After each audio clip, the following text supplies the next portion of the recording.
Hey, everybody. Welcome to Impossible Live. Welcome back if you're joining us again. Let's cross our fingers because StreamYard and LinkedIn are playing with us today. Our delightful guest, Linda Murray Bullard, who also uses StreamYard, connections will not seem to let her in. And in that case, you'll get a much shorter version of today's episode, and then we will try this again.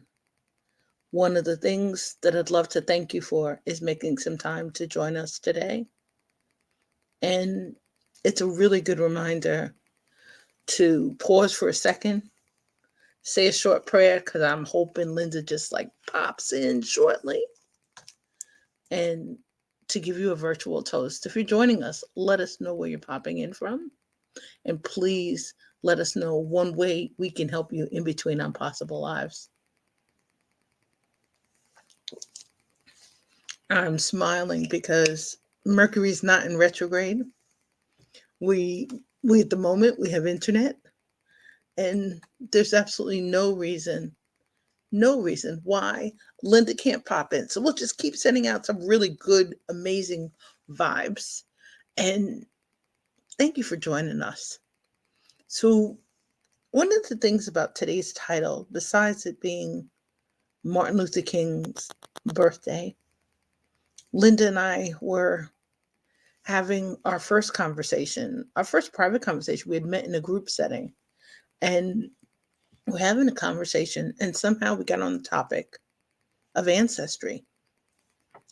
My mom had taken an educational sabbatical about 4 decades ago, and I typed her papers and helped her build the first family tree in software by the name of Family Tree, and then switched computers. And you'll laugh because that was on the Pentium day. And I typed indexes of relatives, and that's the one part that I really remember paying attention, that here was an index of how everybody was attached to us and connected to my parents. And one of the cool things, mom's youngest sister was married to my dad's youngest brother. So there was not only the family tree, it was the overlap in the tree. And here is Linda. Power of the prayer, power of the prayer. It works. Power of the prayer. See, we don't give up. As Linda would say, we We don't don't give give up. up. We We don't give don't up. we don't give up. We weren't taught that way. We were taught, I'm typing to Linda backwards. I'm like, as StreamYard likes to tell you, StreamYard likes to say, it's showtime. And Linda knows because we get the same thing. But Linda, welcome and thank you for your patience. No, no, no. I don't even care. I'm here. And here's the thing I've learned about these type situations. When you get technology pushing against you that much, it's normally because the conversation is going to lead to a breakthrough for somebody listening. So I'm already familiar with that. I already know how that works. And hooray, because Cheryl, for some reason, Cheryl's been trying to comment the last couple of lives. It Yeah, we wouldn't don't let know what it did. We don't know, but we ain't gonna worry about it. We don't worry it. about that. No, not at all. But I was telling them, and I'm gonna give Linda a chance to grab something to drink if you haven't had a chance to take a sip, and I'm gonna give her a bit of a time to introduce herself. But I was cracking up how our conversation reminded me of trying to help mom create this family tree. And I needed to re-help her reconstruct it last year so she could visit the Middleton plantation and see Aw, a special museum because mom's great grandmother was in Middleton. aw. So it was kind of interesting because I have to admit it on my end. When I was younger, I didn't pay much attention to it. And I'm really grateful to another cousin for introducing us to tribal pages so I could start the next family tree. But I was overwhelmed because it's the height of the summer, it's height of event season. And here I am working by day. And at night, mom is bringing me stacks of paper to type and input into the computer. And she needs a printout. So that first night, I typed 200 names and was up till about 2 in the morning. The next day, I added another 150 names. So we were at 350. I thought we were good. But then in the stacks of paper, I found all these other names. Mm. We are going over birth records. We're looking at death records. We're looking at wills. We're looking at the African American, the Freedmen Bureau, the National Archives. Yes, And I got ma'am. kind of tripped out by it. But Linda, I just want to thank you for joining us today. Well, thank you for the invitation to be here. Thank you. I do appreciate you. But Linda, tell us a little bit about you so that people know where to find you and they know Oh, some of your gems before they lean in and get some of those great juicy Linda stories. I have many Linda stories, let me tell you. And so my name is Linda Murray Bullard. I am known as the business plug. And for the last 10 years, I've been using my business, LSMB Business Solutions, to help businesses put solid foundations under their ideas. And so I do that using courses, consultations, workshops, and connections to reliable resources that help businesses in order to build a sustainability plan that's going to support their success. I am also an award-winning author. I wrote the Well Ran Dry Memoirs of a Motherless Child, which is my autobiography that I've placed in the Library of Congress. And in addition to that, in 2023, I actually won two community awards, one from EIFEL, the Institute for Entrepreneur Leadership in New Jersey, and one from the Chattanooga Business Elite, which is a group of millennials in Chattanooga, Tennessee. So I get to be awarded by doing what I love doing, and that's empowering people and help people to move forward to their next, whatever that next looks like. That's who I am. I'm loving this conversation here because what we're talking about today of all days is legacy. So I am so glad to be here. It's kind of interesting because I think, and I appreciate our conversations about whether you've done a search on ancestry.com or you've searched through and it's funny, it'll come to me. Mom searched through ancestry.com. She searched through, hey, Phil, welcome. Hey, Cheryl, through all sorts of records to try and learn more about family members. And she kind of hit a wall. But Yeah. the thing about today that's reminding me is I have mom's side encouraging me to dig deeper in families. And on about 3 weeks after Martin Luther King was assassinated, my dad wrote me the most complex letter that he was ever going to write my brother and I about why we should never fight. Oh, It was his opportunity, I guess, yeah. to instill in us the nonviolent part of Martin's work, which is what a lot of people are celebrating today. But I am so glad that you are here to remind me to cheer on mom's sabbatical and her decades of research and Pop's letter in green ink, which now mom says it's her letter. She doesn't care whether it's addressed to my brother and I. So, how did you get It becomes started? a part of it becomes a part of the archive. So I get that. So how I got started is I have cousins. I don't have any aunts or uncles. I don't have any grandparents that I've met. Um, I had one aunt, paternal aunt, that I actually got to meet, but my mother was the an only child. Her siblings died 3 years before she was born. So, but I didn't know that at the time. I just knew she was an only child. And you hear rumors about your family, both good and bad, right? So you hear these rumors about your family. And I got curious one day when I got ready to build my house in 2008. I got interested in something called me to want to know what the house looked like before that one. And so I went to the library and I went to the reference section and I said, I want to know if there are any pictures of the house that stood at this address. And they were able to do that. And then while I was there, something said, oh, yeah, while I'm here, I want to know about a story that I heard on my family.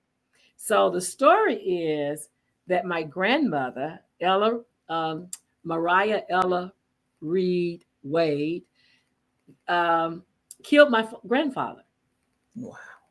And I want to know if that was true too. So, do you have in your records anything about Ella Wade? And so she looked, and there was a story, a news story that broke on November the 28th, 1943. And it was in the paper. And it said that a Negro man was killed by his wife. And it gives my grandmother's testimony as he had tried to attack her, and then she, with a poker iron, if you know about fireplaces and stoves, there used to be this long metal stick, and they called it a poker iron, and you use it to stir the fire up to keep the fire burning. So supposedly he came at her with that, and she shot once in the wall and then once him in the chest. Now that's the story that the paper had. However, in my family, her sister, my great aunt, said when we would be acting it. So, another story. My mother died on Christmas Day, 1968, and her aunt, my great aunt, took us in for a while, and we were banshees. We were bad kids. There were five of us, and we ran around and we just caused havoc everywhere, unsupervised. And she was blind. So she was keeping us, couldn't see us, and we were kids, and we were baby's kids and live and in charge. And when we would act like that, she would say, "You're just like your grandmother. You're all crazy, just like your grandmother. She killed your grandfather over a cup of coffee." Now that's the story, the family story. But the newspaper has another story. So I had a police friend, and I said, "Could you do me a favor? And could you look in at that file to see if there's any information there that would tell us about our grandmother?" And lo and behold, she did. And the only picture there was the mugshot from my grandmother. And that's the only picture we've ever had of her. It's her mugshot on the day when she killed our grandfather. Okay, so I said, okay, so I know her, but then how does all these cousins that I have, how are they kin to me? So I started down that road trying to see about these cousins that I have, uku bukus of cousins, and how are they related. And then I found out that she was one of four sisters, and their parents, and then their parents, and then the journey just that kicked it all off. I start digging, wanting to know everything about everybody, because in doing that, I was able to dig out our medical history and find that we have diabetes, we have mental illness. My grandmother was mentally unhealthy, and we have a lot of things that are appearing now that has appeared in our family generationally. And so it was my effort, it was my desire to uncover some of the things that had occurred in our family and try to make sense of them, and then share it with my siblings and my other relatives. So yeah, I've done the ancestry.com, but I've also met Dr. Gina Page, who is the African Ancestry, the biggest repository of African DNA. And she helped me to learn my maternal, paternal, and maternal history all the way back to the land of origin. So with that, I was able to go back and find that my mother's DNA came from Cameroon. We are part of the Dakar people. And so Mm. I was able to actually, and I'll tell you about that in a minute. And then I was able to find my father's people, original people, are the Bassa people of Burkina Faso. So I was able to find both sets of my maternal DNA. And on my mom's side, I was actually able to go to Cameroon and speak, because I asked God, could I put my feet on the place of my ancestry? And lo and behold, one of my friends, one of my white friends, uh, emailed me and said, "Hey, God just told me that you need to get to Cameroon." And so, because she was on a flight back from Cameroon, she gave me the information and connected me with the people that had hosted her. And I was able to go the next year in 2019. I landed in Douala, Cameroon, Mm. the country of my ancestry. Linda, this is wow, as Karen says, and welcome, Karen. Hey, Karen. And everybody who's listening, whether you're live or in replays, not only does all of Linda's stories sound like this, and I really need to warn you because some conversations are like surface level or eye level, but I think the passion with which she researched her family and discovering more of her parents' story, and I think in some cases that can be where our legacy search starts. You know, my brother bought mom the ancestry DNA kit, and she finally took that last summer and got the results last fall.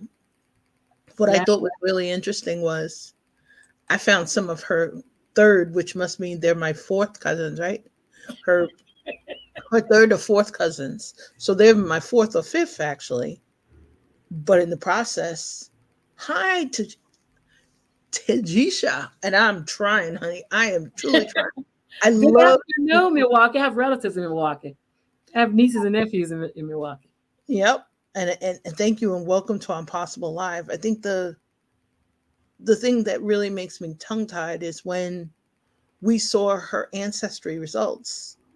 She hadn't gone in to see if anybody was searching for her. Mm. When I went in, I saw a message from a cousin Alfred. Mm-hmm. And Alfred had a last name that matched some friends that I knew. Their family was Wow. their family. Hi, Linda. Hey, Welcome. Thank you Linda. for joining us. That their family was from the same area as another family, same last name. And Taisha, thank you so much for helping me with the pronunciation. I can't thank you enough. I think also the thing that was interesting about it was it made me curious before I typed back to him to see if he was connected with other friends who were members of our extended family. What I loved was we went back and forth in DMs, and my mom's laughing because I'm in her account. So I'm signing back and forth. This is her daughter. And I talked to cousin Alfred shortly after leaving my parents. He lives an hour away. And meeting him online caused my mom to call her aunt, my great aunt, and ask her questions. And it turns out she's calling Alfred's sister to find out they were one of five. Mm. But in Auntie's records, they were one of seven. So as you Mm. would say, I think the secrets part, the stories that Absolutely. we don't Absolutely. share, are as big a part sometimes of that hidden story. But what I loved was it took a while to inflate the family history for me. It took 4 decades. And then speaking to someone who was a family member, my mom didn't know. And the funniest part is Alfred lives an hour from me, and so does his sister Ellie. I'm in the middle of the two of them. So it was funny having new relatives to say happy Thanksgiving to. And Ellie's Exactly. birthday is on Christmas Eve. So somebody new to wish happy birthday and Christmas. But I love Linda's energy, whether we're discovering the stories that ended or started in tragedy, or Hey, but the questions. But Linda, share some more gems because absolutely. you So, got like it you all said, sitting there. like you said, so getting on. So I support. I think somebody asked, like, were they different? Were the results different? The results were not different, but the African part of it, so the ancestry.com gave me all the different layers of who I am. So I know that I'm Polynesian. I know that I have Indian. And I'm like, Indian? I've never claimed that, but I do have Indian blood in me. I know that I have, all these other people, bloods in me, right? But over 70% of my blood comes from Africa. And it didn't really go in any detail that, so it kind of gave me regional information. The African ancestry gave me the information that was more focused and more detailed. I like how Melanie talked about her cousin Alfred, because my similar story. So in African ancestry.com, a a cousin reached out, or a cousin connected to the tree. Well, that cousin I didn't know.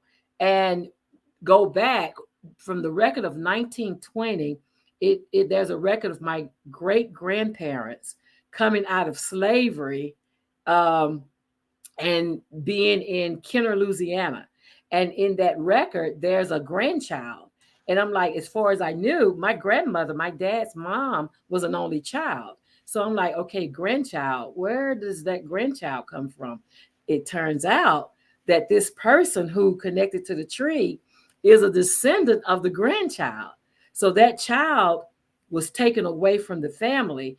And it, I thought I had just my aunt, I mean my grandmother. I thought she was an only child, but she actually had a sister, and that sister's name was Josephine.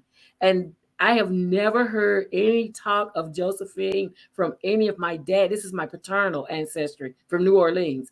I never heard of any connection to a Josephine, but because he connected to us on the tree, I actually went to meet him. Like you, he's in Atlanta. I'm in Chattanooga. We're 2 hours away. So we had an opportunity to sit down and just talk about the tree. And I got a chance to learn a part of our family tree that had been taken away, or today I think they said cut off. Like people cut you off and you don't know the rest of your tree. So I actually was able to meet my aunt's descendants, um, Aunt Josephine, that I've never heard anything about her in life. But he had her record, and he knew, because learning about my great grandparents, learning more about, they come out of slavery and they were entrepreneurs, and that they were property owners, kind of kicked me off to, okay, yeah, I need to own property and I need to be an entrepreneur, because who am I to sit down on their legacy?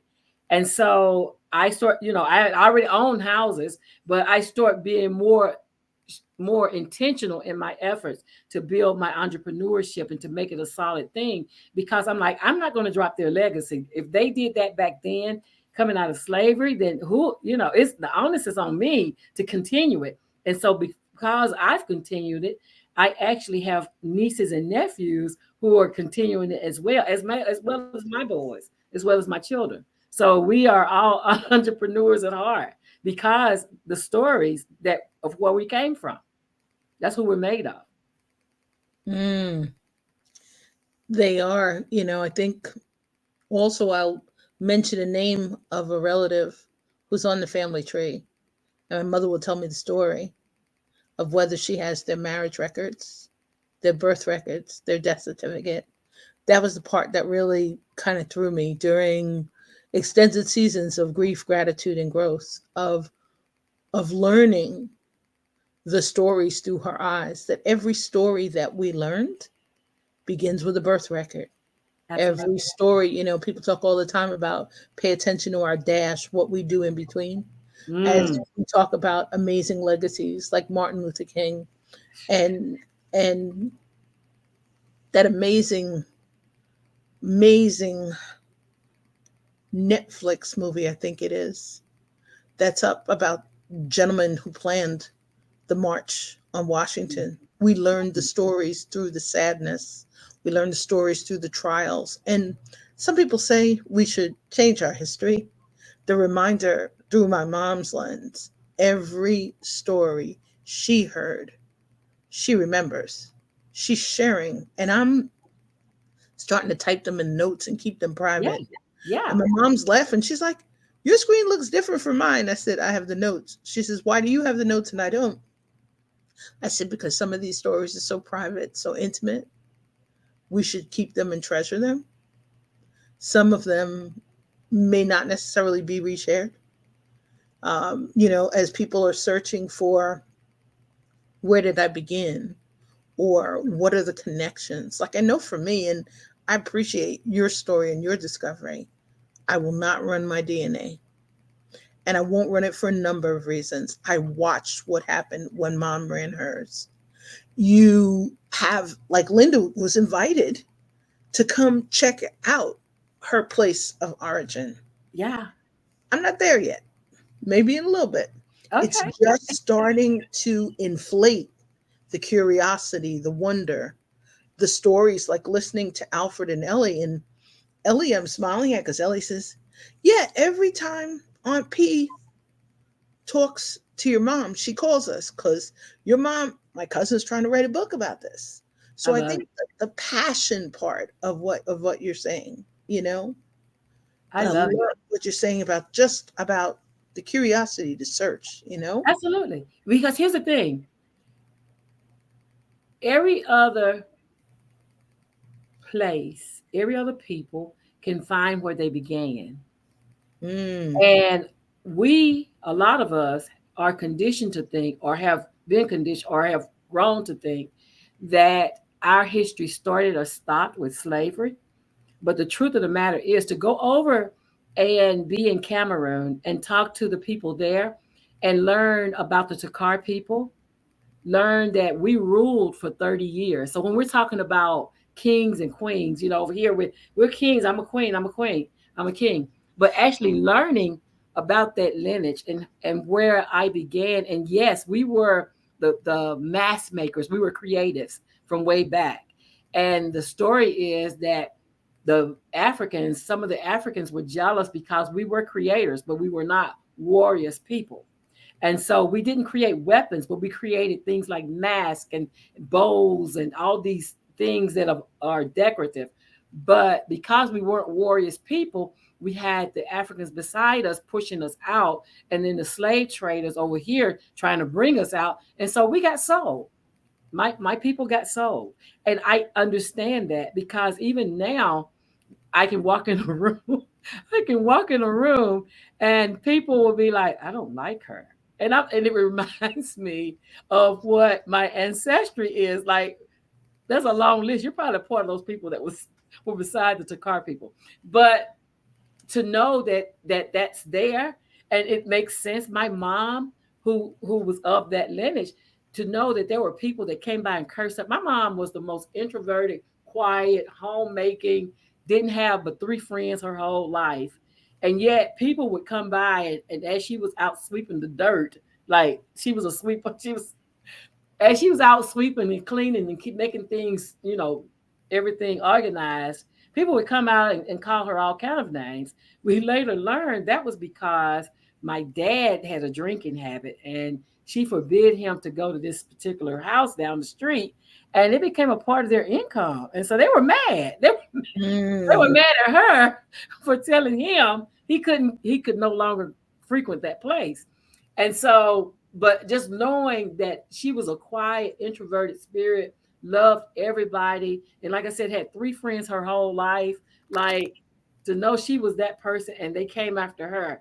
And she would, you know, wonder, I would say, why are they attacking her like that? But it's a part of it. But learning about the people I come from, it all fits. so I so love that because you're really reminding us that no matter what you find, yeah. there is something to find. There's a story. Hi, Karan. Hey, Andrea. Happy MLK Day. Yes. There, there was a wonderful story you told me about your son and about the legacy of discovering the entrepreneur as an ancestor. Yeah, my great grandparents. Yeah, learning about Sedge and Lorinda Taylor, who were slaves in a sugarcane field in Plaquemine, right? A sugarcane business in Plaquemine, and then when they left there, when they were freed, they landed in Kenner, Louisiana. And so, yeah, my boys have all. My middle one is probably the most one of us, but my oldest son as an entrepreneur, he created the first motorcycle towing company in Chattanooga. Like there were towing companies for trucks and cars, and they would just throw your motorcycle up on it. But he actually had an apparatus that he had franchised to be a motorcycle towing company here in Chattanooga. And so, learning that we are creatives, we are trendsetters in how we think, and he's still an entrepreneur. He's a fireman, but he's still an entrepreneur. He's a battalion chief but he's still an entrepreneur. My youngest thinks of things, he's going to one day get into martial arts. He's fascinated by martial arts. And so teaching young boys how to use martial arts to counter that male aggression that they are naturally presented with. So yeah, we're entrepreneurs over here. Oh wow, this is fascinating. Maybe I will have to move up the date I take the DNA test, but I know at the speed and the rate sometimes, like mom had her research. We're now discovering research from other family members, some who really know their family story, Mhm. and others who are digging even deeper on their sides. But what I found was interesting was another relative who had done their research handed mom some information we're unable to verify. It's Okay. that ancestry.com stuff that in the search, mom taught me if I can't find a record, this may be out of someone's imagination. Yeah. This is someone's, hard to say whether it's a creation of fiction or just a family story that was passed down in their generations, and that there are no photos no, to Mm. to pass on. What I love about my in-laws is there's a wonderful photo from years ago to show why one family member was named after another. Mm. See the profile, you see Mm-hmm. the eyes, Mm-hmm. you Yep. see the hairs. Like mom would tell us stories about, and I've had friends say this too who lived down south, that the date of their birth, they had what they called two birthdays because there was the date perhaps that they were born and they were one of seven or eight. Mm-hmm. Then there was a date that their birth was recorded. But Yeah. wildest part is looking through death records, which really, that's what really kind of creeped me out last year. It you're trying to work and you're trying to be a good family member and you're trying to be supportive. And all I know is I'm getting up at 8 in the morning and I'm still at the computer at one something because here comes mom at 10 or 11 o'clock with a pile of paper. And I know that pile of paper is not going to be in the same place when I wake up in the morning. So I have two choices. I either read it, process it, type it, photocopy it, or I have to understand it's going to disappear into that mountain of information that mom felt belonged under a bed instead of in a file cabinet. Well, So it really fired me up, and I'm smiling because my cousin's writing stories now. And I'm like, where are her sources? She's searching for this on her phone. So I think just the invitation to check to really figure out the part about the curiosity in our legacies absolutely. and Absolutely. and where we feel we fit in, where sometimes we don't fit into one of the stories Yeah. because we may have family members who didn't always share those stories. Yeah. You know, my nana, and you mentioned it before, was also an Ella, and she didn't know her mom, Mm. and her stepmom wasn't exactly very happy that Mm. she had children. Yeah. And so I thought it was kind of interesting because Nana passed on that feeling of learning as a child Mm. that maybe motherhood wasn't for everybody. Yeah. I was the oldest grandchild, so I really remember her sharing that story. And as the auntie who's the godmother, I find it was interesting. She was reminding us that for all of us, that creation of the next generation Yeah. wasn't always something we would step in and assume. Yeah. And you know what I like about African ancestry is one test. It is more expensive than the ancestry.com, but check this out. It is good for you, all your siblings, your parents, all their siblings, your nieces, nephews who have that lineage. So it's more like with ancestry.com is you. It's your DNA and it's about you. But this other that they do for African ancestry is for your family. And here's the thing, when I took it, I was like, okay, because you have to process all the different things, right? So when I was taking it, because a woman will take the female part for your mom. A woman will take that. a guy needs to take the part for your dad. So my dad had passed, my brothers who had the same DNA had passed. And I said, oh man, I need to get my nephews to take it. So I asked one nephew and he never responded. So I asked my other brother's nephew, my other brother's son, and he said, sure, auntie, because I want to know it too. But then as I was thinking about it, I was like, well, what if he's not my brother's child? And so I was like, oh well, because things are what they are. And so I was like, oh Lord, so how would I know? And then as it will happen in life, God always verifies, as it will happen in life, his daughter came up on ancestry.com as a fourth generational relative of mine. So that verified that my nephew was my brother's child because his child came up on my DNA. So I was like, okay, good. Thank God. I needed that assurance. So my nephew took it and he was the one that found my dad's uh, legacy, my dad's DNA. Mm. Because I didn't have a brother. Both my brothers were gone. And so I was, trying to think, how can I get my dad's? And I used the nephew and he was able to get it for all of us. Did you feel that your search on ancestry.com had more, besides showing you a wider view of the family, Mhm. do you feel that the two sources or resources have the same integrity in the search, so to speak? Absolutely. Absolutely. And I think they're both needed, right? And in addition to that, there's a place called familysearch.org. So familysearch.org is a free service, but it puts all of that, what you get through Ancestry and all of that, what you do through African Ancestry, it's pulling all that into one place. So in addition to that, I've been able to find my fourth grandmother. Like, people don't realize how many people had to be here for us to be here. Like there's over 100 people that had to live so you could be here today. And so when you're talking about finding those 100 people, that record can get pretty intense. But Family Search pulls all that together. And so they've been able to find my mother's ancestry all the way back to the boat to Virginia, which I didn't have that. And it's ironic that my grandfather who got killed, like I know more about his family than I do any of the people that lived. Like I've been able to find his.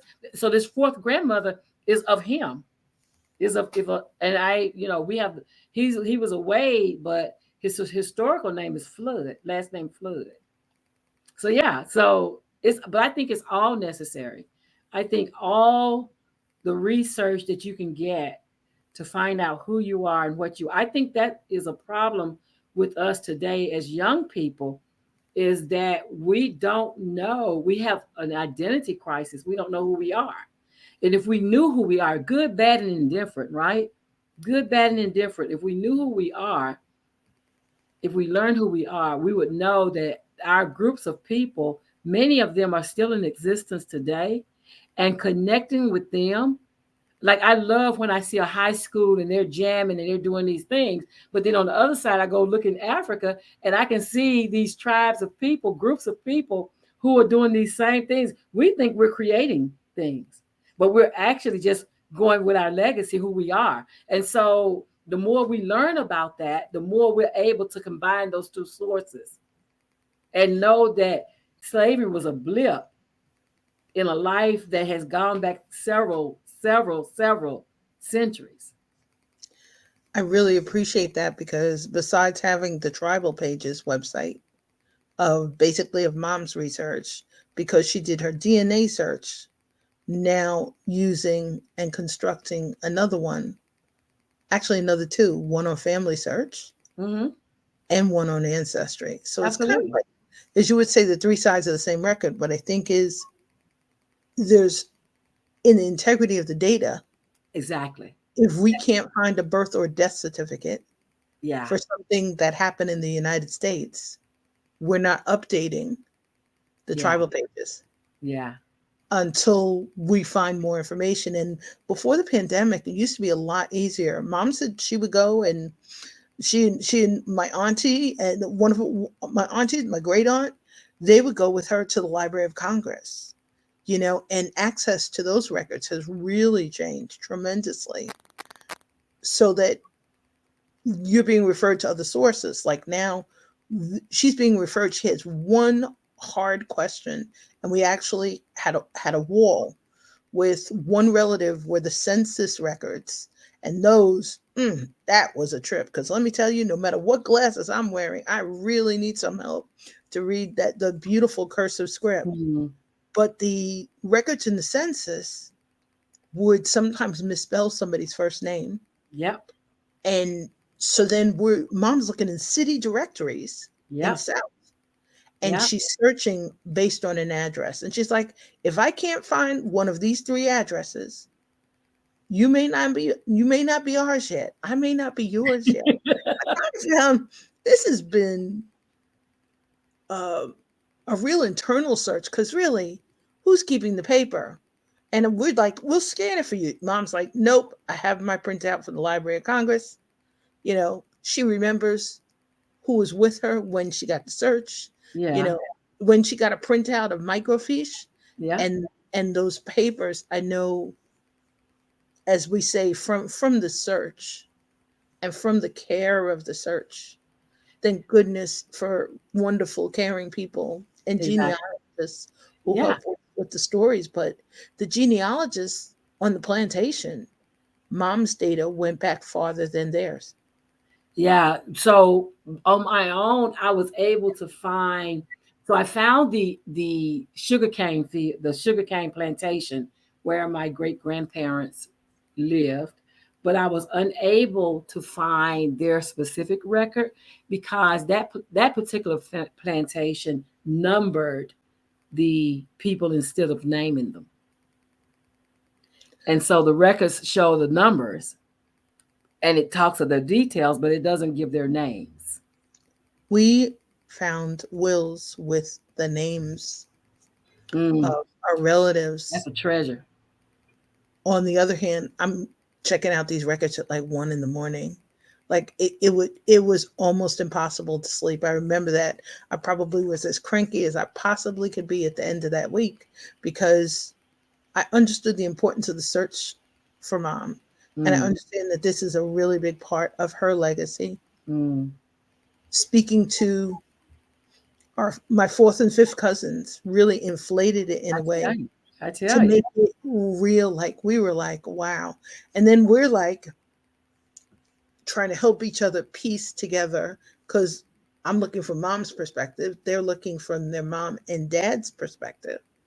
Yeah. And we're trying to intersect to figure out when the actual generations and the timelines were. But it Yeah. was real interesting just getting to the point of being able to print a family tree just from their perspective.